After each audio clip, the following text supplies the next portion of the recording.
Good morning बच्चों, कैसे हो आप सब लोग। आई होप आपकी स्टडी बहुत ही बढ़िया चल रही होगी घर पे और बोर्ड की प्रिपरेशन बहुत अच्छे से कर रहे होंगे। उसी बोर्ड की प्रिपरेशन को आगे कंटिन्यू करने के लिए हम लोग लेके आए हैं इस बार शॉर्ट क्वेश्चंस का एक पूरा का पूरा सेट। आप लोगों को मैं बता दूं कि आपके शॉर्ट क्वेश्चंस जो आते हैं वो 10 क्वेश्चंस आते हैं। हर एक क्वेश्चन 2-2 नंबर का होता है, तो ये 2 मार्क्स के 10 क्वेश्चन आते हैं और ये 10 क्वेश्चन कौन कौन से चैप्टर में से आते हैं वो देखो। पहले आपको जो ये चैप्टर्स मिलेंगे कौन कौन से मिलेंगे। Real numbers first chapter, polynomial second chapter, linear equation, arithmetic progression, triangle, coordinate geometry, trigonometry, application of trigonometry, circle and area related to circle. इसका मतलब बाकी वाले 4 चैप्टर में से 2-2 नंबर के क्वेश्चन नहीं मिलने वाले। तो हम लोग इन चैप्टर्स के सारे इंपॉर्टेंट क्वेश्चंस करेंगे जो हमें चांसेस लगते हैं कि शॉर्ट क्वेश्चंस के रूप में पेपर के अंदर मिल सकते हैं, क्योंकि पेपर तो यहां से मिलने वाला है क्योंकि सारे इंपॉर्टेंट क्वेश्चंस हैं। तो चलिए स्टार्ट करते हैं फर्स्ट चैप्टर रियल नंबर के क्वेश्चन। सबसे पहला क्वेश्चन क्या है, ध्यान से देखिए। HCF and LCM of two integers are 12 and 336 respectively. If first integer is 84, then find the another integer. आपको HCF दे दिया है, LCM दे दिया है, A दे दिया है और आपको क्या निकालना है, B निकालना है। आपको पता है कि HCF into LCM is equals to क्या होता है, A into B, A into B, that is the property. So HCF is 12, LCM is 336 and A 84 and we have to find the B. So 84 को transfer करो, कहां जाएगा, divide में जाएगा। तो 12 multiply 336 divide by 84 equals to B। अब इसको simple calculate करवा लेते हैं। 12 से 84 घट जाएगा 7 टाइम, 7 से 336 को काट दो, 7 3 जा 21, 7 4 जा 28, 7 4 जा 28, 7 4 टाइम तो 28 गया। 336 को 7 से डिवाइड करना है ना, तो 7 4 जा 28 गया, रिमेनिंग का 5 और 6, 5 6 56 कितनी time, 8 time. So the another number is 48। समझ में आई इस प्रॉपर्टी को, क्लियर है, किसी को दिक्कत इसमें नहीं। Next question, second question, prove that √2 + √5 is an irrational number. किसको प्रूव करना है, √2 + √5 को क्या प्रूव करना है, इरेशनल। क्या प्रूव करना है, इरेशनल। हम क्या करेंगे, हम इसको लेट करेंगे रेशनल। जब रेशनल लेट किया तो √2 + √5 किसके इक्वल हो जाएगा, A/B। किसके इक्वल हो जाएगा, A/B के। जब ऐसा कुछ आ जाता है, दोनों तरफ रूट है, तो आप इसको क्या करवाओ, बोथ साइड स्क्वायर करवाओ, बोथ साइड स्क्वायर।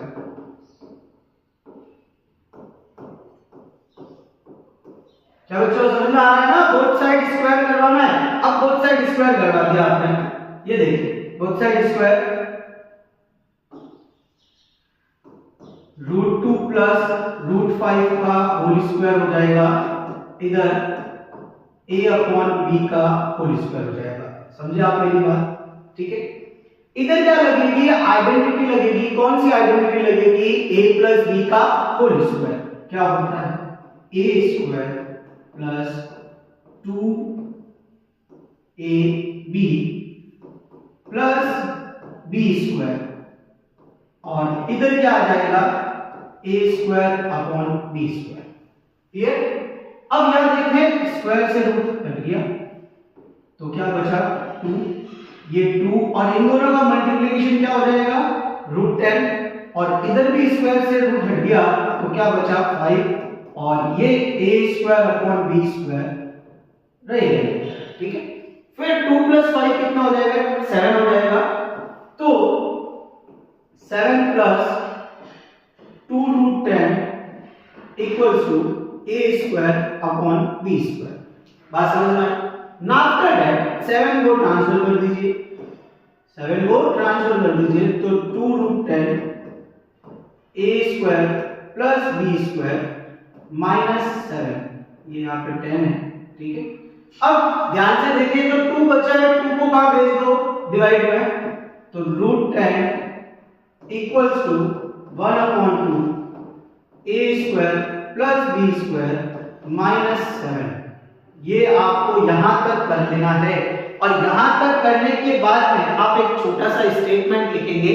वो छोटा सा स्टेटमेंट क्या है कि a, b, 7 and 2 all are integers, और इंटीजर से जो मिलने वाला हमें आउटपुट है वो क्या होता है, रेशनल होता है।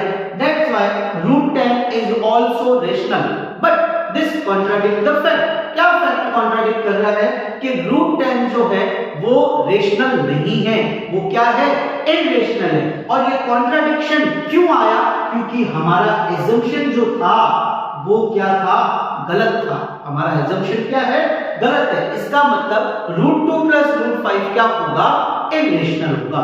समझ में आई बात? ये स्टेटमेंट आपको इसके नीचे लिखना है। Next question, prove that root 3 is irrational. Root 3 को क्या प्रूव करना है, इरेशनल प्रूव करना है। सेम वही प्रोसेस करेंगे, इसको क्या मानेंगे, रेशनल, फिर बोथ साइड स्क्वायर, तो रूट 3 स्क्वायर और रेशनल माना है तो a/b और दोनों तरफ स्क्वायर करवा दिया, फिर स्क्वायर से रूट हटा दो, 3a²/b²। अब देखो यहां क्या चीज है, आप b स्क्वायर को उधर भेज दो, 3 को इधर नीचे भेज दो, इसका मतलब क्या हो जाएगा, b square equals to a²/3, ये चीज हो जाएगी। That is our equation first. और हम बोलेंगे कि a is divisible by 3। a जो है वो किससे डिविजिबल है, 3 से डिविजिबल है। After that let a equals to 3c। a को क्या सपोज करना है, 3c सपोज करना है, and put a in equation first. और जो अपने a की वैल्यू है उसको इक्वेशन फर्स्ट में क्या करवा दो, पुट करवा दो। अब इक्वेशन फर्स्ट अपनी ये थी, तो b square equals to a का स्क्वायर है, दैट मींस 3c का square upon 3, b square equals to 9c square upon 3, 9 3 से कट गया तो b square equals to 3c square and c square equals to b square upon 3। That means b is divisible by 3। यहां तक करने के बाद में आपको एक स्टेटमेंट लिखना है, इसमें अगेन वही सेम टू सेम स्टेटमेंट लिखा जाएगा। स्टेटमेंट में क्या है वो समझो कि a और b जब एक रेशनल नंबर होते हैं तो वो दोनों कैसे होते हैं, को-प्राइम नंबर होते हैं, और को-प्राइम नंबर का ओनली 1 के अलावा कोई दूसरा फैक्टर नहीं आ सकता। बट हमने a का फैक्टर और b का फैक्टर 1 के अलावा एक दूसरा कॉमन फैक्टर निकाल के दिया, और वो कॉमन फैक्टर कौन सा आया, 3 आया। इसका मतलब a और b को-प्राइम नंबर नहीं है। इसका मतलब हमारा एजम्पशन क्या था, रॉन्ग था। एजम्पशन रॉन्ग क्यों था, क्योंकि हमारा जो फैक्ट है उस फैक्ट को क्या कर रहा है, कॉन्ट्राडिक्ट कर रहा है। और जब फैक्ट को कॉन्ट्राडिक्ट कर रहा है और एजम्पशन रॉन्ग है, इसका मतलब रूट 3 रेशनल नहीं होके क्या होगा, रूट 3 इरेशनल होगा। बात समझे मेरी, क्लियर है ना? अब एक चीज समझो कि इन केस अगर आपको बोला जाए कि यहां पे रूट 3 नहीं रूट 5 को प्रूव करके दो, तो कुछ नहीं करना है, जहां जहां 3 लिखा है वहां वहां आप 5 लिखते हुए चल जाओ। जहां पे आपने 3 लिखा है वहां आप 5 लिख दो। बस ये ध्यान रखना, यहां 25 आ जाएगा क्योंकि आप 5 का स्क्वायर करवा रहे हो, बाकी सब जगह आपका 5 रहेगा और कोई नंबर चेंज नहीं होगा। पूरा का पूरा स्टेटमेंट बगैर सब कुछ सेम रहेगा। अगर 7 पूछे तो 7 कर दो, 11 पूछे तो 11 कर दो। बात समझ में आई ना? नेक्स्ट बढ़ते हैं नेक्स्ट क्वेश्चन की तरफ। क्या है, show that 3 minus root 5 is an irrational number. Again उसी टाइप का क्वेश्चन आया, हम लोग करेंगे। 3 माइनस रूट 5 को क्या मान लोगे, रेशनल। रेशनल मानना तो 3 minus root 5 is equals to क्या हो जाएगा a अपॉन b। अब ऐसा क्वेश्चन होता है जब a की रूट हो और प्लस माइनस हो तो जो भी विदाउट रूट वाली वैल्यूज है उन सबको राइट हैंड साइड में ट्रांसफर कर दो। Minus root 5 a upon b, 3 इधर आया तो माइनस का 3। अब इस माइनस को भी भेज दो रूट 5 तो ये माइनस इधर आ गया a अपॉन b माइनस 3। अब यहां तक करने के बाद में एक छोटा सा स्टेटमेंट लिख लो। क्या स्टेटमेंट लिखोगे कि a b और 3 ये कैसे हैं इंटीजर्स है और इंटीजर से मिलने वाला कैसा मिलता है रेशनल मिलता है। इसका मतलब रूट 5 किसके इक्वल होगा रेशनल के इक्वल होगा। But this contradict the fact. Fact क्या है रूट 5 क्या है इरेशनल है। तो जब ये फैक्ट कॉन्ट्राडिक्ट हुआ, अब ये फैक्ट कॉन्ट्राडिक्ट क्यों हुआ क्योंकि हमारा एजम्पशन क्या था रॉन्ग था और एजम्पशन रॉन्ग था इसका मतलब हमारा 3 माइनस रूट 5 क्या होगा इरेशनल होगा। और ऐसा क्वेश्चन 2 नंबर में पूछने के चांसेस ज्यादा है क्योंकि ये क्वेश्चन इजी भी है और छोटे भी है। ठीक है नेक्स्ट क्वेश्चन अगर आया आपके पास 5 माइनस रूट 3, वहां था 3 माइनस रूट 5, यहां है 5 माइनस रूट 3।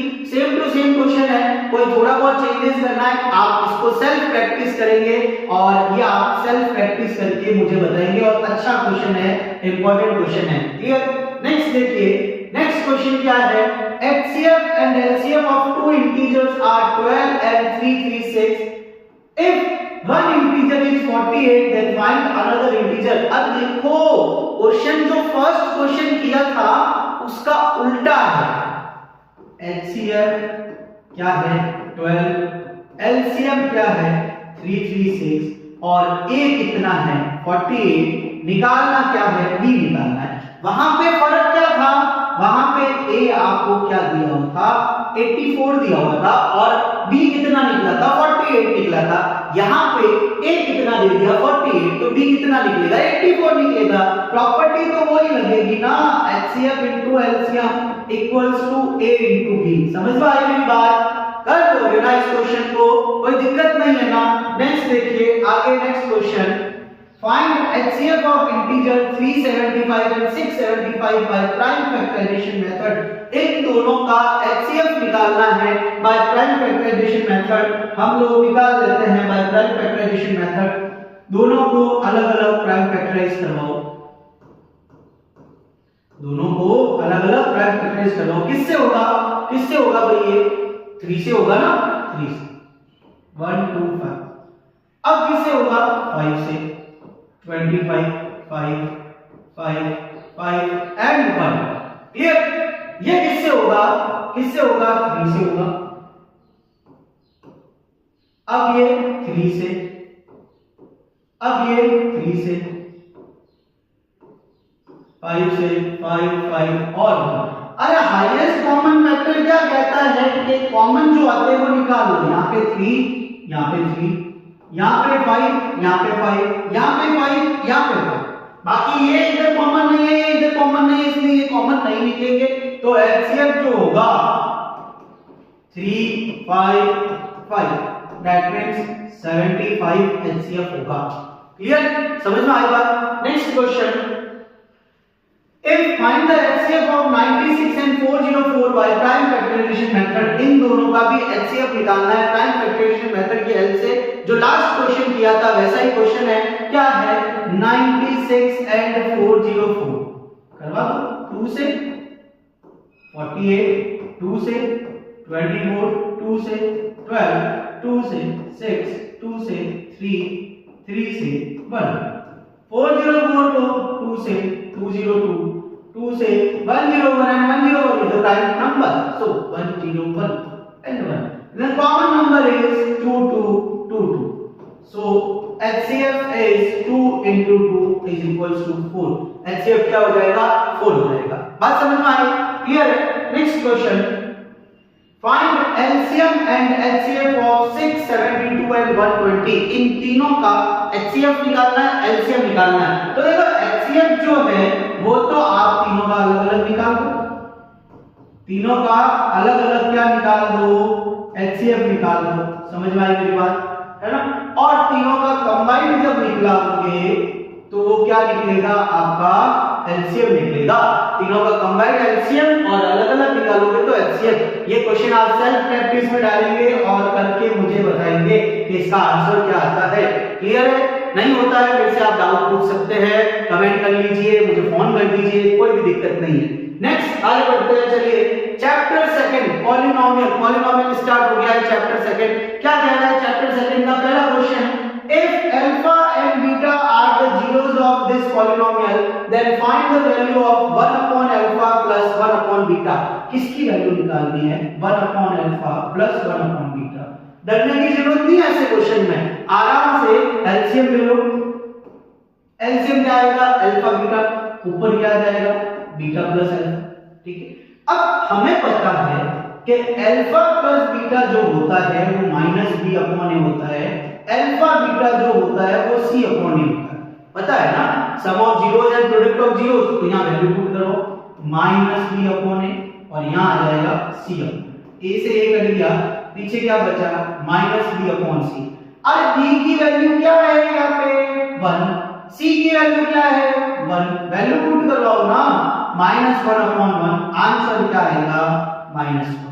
ये अपना आंसर। ऐसा कोई भी क्वेश्चन दे, आप इन दो को दिमाग में रखा करो और इन दोनों से आप वैल्यू आराम से इजीली निकाल सकते हो।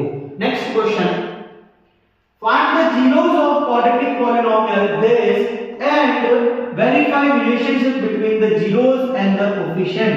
पहले आपको इसके जीरोस निकालने हैं, फिर इसके बाद में इनके जीरोस और कोएफिशिएंट के बीच में जो रिलेशनशिप है उसको क्या करना है, वेरीफाई करना है। तो देखो इक्वेशन क्या है, 6x², x वाली टर्म आगे ले जाएगी, -7x एंड -3। क्या करवाओगे, मिडिल टर्म स्प्लिटिंग। क्या है, 6 3 18 है, 18 मतलब 7 के दो टुकड़े 9 और 2, 9 और 2 मतलब 6x² -9x प्लस 2x -3। इसमें से कॉमन x एंड 3, 2x -3, तो सेम 2x -3 यही चाहिए, इसका मतलब +1। तो फैक्टर्स क्या होंगे, 2x -3 एंड 3x + 1, ये फैक्टर हो जाएंगे मिडिल टर्म स्प्लिटिंग से। इसका मतलब x की वैल्यू क्या है, 3/2 and -1/3, that is alpha and that is beta. ये तो जीरोस निकल गए। अब रिलेशनशिप प्रूव करना है, alpha plus beta equals to होता है -b/a। अल्फा क्या है 3/2 प्लस बीटा क्या है -1/3। ठीक है, इसको थोड़ा सा सिंपलीफाई करो, एलसीएम आ जाएगा 6 9 -2 और माइनस बी की वैल्यू कितनी है -7 और ए की वैल्यू कितनी है 6। तो देख लो ना, 7/6 और 7/6 आया ना, LHS इक्वल्स टू RHS आया। चलिए आगे देखते हैं, alpha beta equals to c/a क्या होता है आपका 3/2 मल्टीप्लाई -1/3, 3 से 3 कट गया, और इधर c की वैल्यू क्या है -3 और a की वैल्यू क्या है 6। तो देखो दोनों इक्वल आए, -½ और ये भी कट के कितना आया -½ दोनों इक्वल आए। तो ये चीज होती है verify the relationship between zeros and find the zeros. Clear है, बात समझ में आई मेरी। नेक्स्ट आगे बढ़ते हैं, तीसरा क्वेश्चन क्या है, if alpha and beta are the zeros of polynomial this then show that alpha square plus beta square equals to 24, find the value of k। चलिए ये आपको दिया हुआ है, ये आपको दिया हुआ है, ठीक है। एक आइडेंटिटी याद रखा करो, a² plus b² किसके इक्वल होता है, a plus b whole square minus 2ab। तो इसी आइडेंटिटी के बेस पे हम यहां क्या लिख सकते हैं, alpha plus beta whole square minus 2 alpha beta equals to 24। ये लिखेंगे। अल्फा प्लस बीटा क्या होता है -b/a का होल स्क्वायर माइनस 2, ये अल्फा बीटा क्या होता है c/a इक्वल्स टू में क्या आएगा 24। अब बात करें b की वैल्यू 4, तो -4 k, a की वैल्यू k हो गई ना, क्योंकि k दिया हुआ है आगे, -2 c की value 4 upon a, sorry a की वैल्यू k इक्वल्स टू 24। अब थोड़ा इसको सिंपलीफाई करवाते हैं, 4 का square 16, k square minus 8 upon k equals to 24. Next LCM ले लो, एलसीएम क्या आएगा k square 16 minus 8k equals to 24. तो अपने पास इक्वेशन बनी 24k square plus 8k minus 16 equals to 0. ये क्वाड्रेटिक इक्वेशन बनी, इसमें से 8 कॉमन ले लो, पीछे क्या बचा 3k square plus k minus 2 equals to 0. मतलब फाइनली इक्वेशन ये आ गई, फाइनली इक्वेशन या अब इसको आप क्या करो मिडिल टर्म करवाओ। जैसे ही मिडिल टर्म करवाओगे तो आपके पास k की पर्टिकुलर वैल्यू आ जाएगी, दो वैल्यू आएगी, दोनों ही वैल्यू कंसीडर की जाएगी, आपसे दोनों ही वैल्यू सही मानी जाएगी। क्लियर है, कर लोगे ना इसके आगे, मैं नहीं कर रहा हूं, चलेगा ना, चलेगा ना। चलिए next question, find the zeros of this polynomial. आराम से easily middle term splitting 2x square minus 8x plus 6, 6 two जा 12, मतलब 12 हो गया है और यहाँ पे चाहिए 8, तो 6 और 2 2x square minus 6x minus 2x plus 6, यहाँ से कॉमन 2x x माइनस 3, यहाँ पे भी x माइनस 3 चाहिए तो minus 2 common, x minus 3 and 2x minus 2, so the factors are x equals to 3 and 1. ये आपके फैक्टर हो जाएगा। क्लियर है, कोई दिक्कत नहीं इसका। चलिए next question, if the sum of zeros of the quadratic equation this is equal to their product, then find the value of k. Sum of zeros is alpha plus beta is equals to product of zeros, that means alpha beta. Next, alpha plus beta is minus b upon a and alpha beta is equals to c upon a. A to a cancel out, then the minus b is equals to c. Clear है? अब minus b की value क्या है 5 minus 5, c की value क्या है 3k. So k is equals to minus 5 upon 3 and the answer is minus 5 upon 3. Clear? Next, find the zeros of quadratic polynomial x square plus x minus 2 and verify the relationship between zeros. वही same question आ गया, पहले आप इसके क्या निकालो zeros निकालो और zeros निकालने के बाद में इसके रिलेशनशिप को क्या करवाओ वेरीफाई करवाओ। ये क्वेश्चन आप सेल्फ प्रैक्टिस पर डालेंगे और मुझे सॉल्व करवा के बताएंगे कि सर इसका आंसर ये आ रहा था। क्लियर है? Next question, find the zeros of x square minus 2x minus 8, x square minus 2x minus 8। Again क्या करवाना है, मिडिल टर्म स्प्लिटिंग करवाना है, तो क्या है 8 है, 8 यहाँ पे क्या चाहिए, यहाँ पे चाहिए -2 चाहिए तो x square minus 4x plus 2x। देखो -4x plus 2x minus 2x होगा, एक तो मल्टीप्लिकेशन 8 आ जाएगा और -8 x common x minus 4 plus 2 common x minus 4, so the factors are x minus 4 x plus 2 and the x equals to 4 comma minus 2. These are the alpha and beta and this is the middle term splitting method. Clear? Next, find the value of polynomial x square minus 3x minus 4 at x equals to -1। मतलब x equals to -1 पे आपको इसकी value निकाल के देनी है, तो x square minus 3x minus 4, आप इसकी वैल्यू कहां पे निकालोगे, x इक्वल्स टू -1 पे, तो -1 पुट करवाओ ना x की जगह पे, -1 का स्क्वायर 3 -1 -4, -1 का स्क्वायर क्या हो जाएगा 1, माइनस माइनस क्या हो जाएगा +3 एंड -4, तो 4 -4 and the answer is 0. So the polynomial of x square minus 3x minus 4 at x equals to -1 the value is 0. Clear? आज हमने फर्स्ट और सेकंड चैप्टर के वेरी शॉर्ट क्वेश्चन नहीं, शॉर्ट क्वेश्चंस सारे कंप्लीट कर लिए हैं। नेक्स्ट क्लास में हम लोग थर्ड, फिफ्थ और सिक्स्थ इन तीन चैप्टर के पहले कंप्लीट करेंगे और देन आफ्टर हम नेक्स्ट बढ़ेंगे। आप वीडियो को देखते रहिए, वीडियो में बने रहिए और ज्यादा से ज्यादा वीडियो को शेयर करें, क्योंकि ऐसे में बहुत सारे इंपॉर्टेंट क्वेश्चंस लेके आऊंगा जो आपके एग्जाम के लिए बहुत ज्यादा इंपॉर्टेंट है। और साथ में जितने भी क्वेश्चंस आपको बता रहा हूं सारे क्वेश्चंस को प्रैक्टिस करते रहे। आई होप कि आपको ये सारे क्वेश्चंस अच्छे से समझ में आए होंगे और ऐसे ही क्वेश्चंस को जुड़े रहे देखने के लिए आप वीडियो के साथ बने रहें। और सारे क्वेश्चंस को घर पे प्रैक्टिस करते रहें और अपनी स्टडी बहुत अच्छी करें। एग्जाम आपका आ रहे हैं, नेक्स्ट एग्जाम आपका हिंदी का है, तो आप अच्छे से उसकी प्रिपरेशन करें। क्लियर? थैंक यू बच्चों।